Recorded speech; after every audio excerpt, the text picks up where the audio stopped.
या पत्रकारितेच्या व्यवसायातलं नेतृत्व करणारे एक ऋषितुल्य नेतृत्व म्हणजे सन्माननीय मधुकरराव भावे.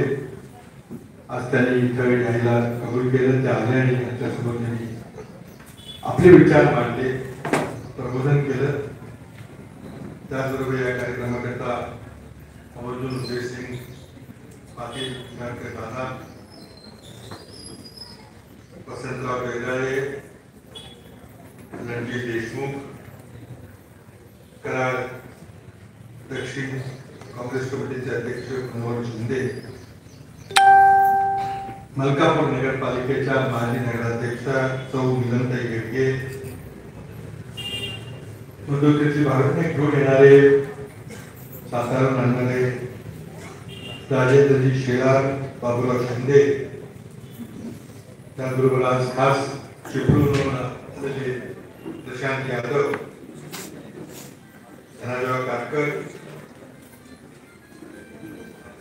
आपले गटविकास अधिकारी प्रताप पाटील, नाशिक पठाण, मलकापूरचे तथा प्रशासक कोळी, संबंध मोठे,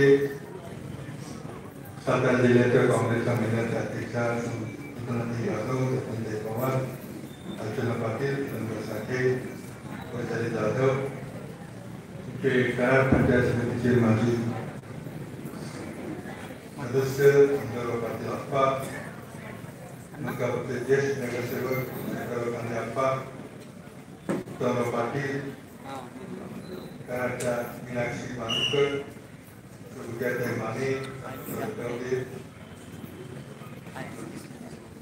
कराड बस स्थानकाचे ट्रॅफिक प्रमुख श्रीमती शर्मिला पोळ,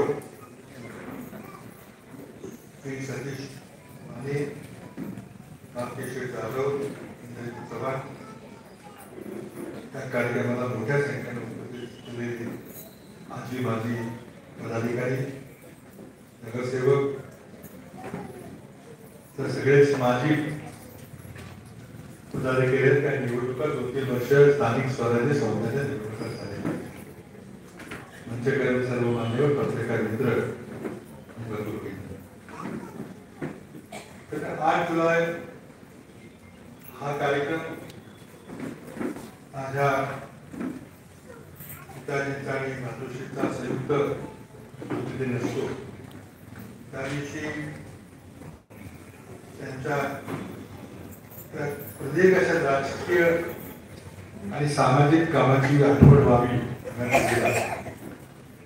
म्हणून कुठल्या तरी राज्यातल्या एका प्रमुख विचारवंताचं विचारधारा या ठिकाणी सादर करण्याचा हा कार्यक्रम असतो.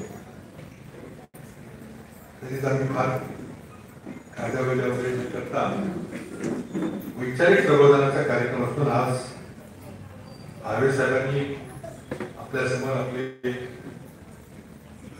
परखड असे विचार मांडलेले आहेत. त्यांचं वय झालेलं आहे, त्यांना बोलवावं म्हणून तुला काळजी वाटते, प्रवास त्याने स्पष्ट सांगितले की मला तुम्ही काही माझी काळजी करू नका, मी बरोबर नेमका 7 तारखेला संध्याकाळी करायला येईल. त्यांनी शब्द दिल्याप्रमाणे ते आले. मी जरा विधिमंडळाच्या कामात व्यस्त होतो, काल एक जळगावला कार्यक्रम होता, खूपच आग्रह झाला म्हणून मला जावं लागलं. मधुकरराव चौधरी यांचाही स्मृतिदिन आजच्या दिवशीच असतो. त्यांचे चिरंजीव आमचे विधिमंडळाचे सहकारी आमदार शिरीष चौधरी यांनी तो कार्यक्रम आयोजित केला होता. काल मला इथे खरंच भावेसाहेब तुमचे मनपूर्वक धन्यवाद. आज ज्याचे विचार ऐकावे आणि ते विचार साठवून ठेवावे अशी माणसंच महाराष्ट्रात राहिली. त्यामुळं खरंच आहे की आपण पुरस्काराचं उदाहरण दिलं. अनेक थोर व्यक्तीच्या नावे पुरस्कार आहेत, पण तो पुरस्कार द्यायचा कोणाला हा सेवलेकर समोर प्रश्न येतोय. दिवसेंदिवस पुरस्कार त्यांना द्यावं, त्याच्या हाते द्यावं याचीच वाढवावे लागते.